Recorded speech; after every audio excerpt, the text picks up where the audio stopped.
Okay, so as you can see, it's all reassembled. Hammer cocks. Works. Out of battery. Works.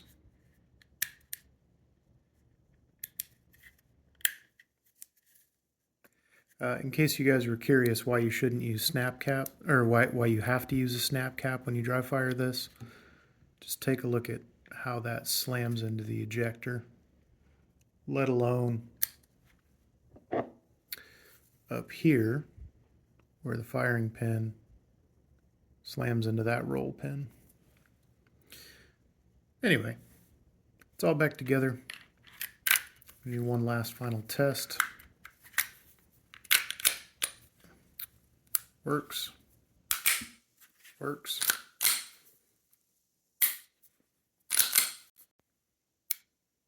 Reset. Cool. Looks like I managed to get it all back together. That's a better shot of the SIG sights, by the way, just in case you guys are curious.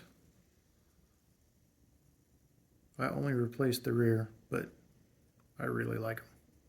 All right, I'm done.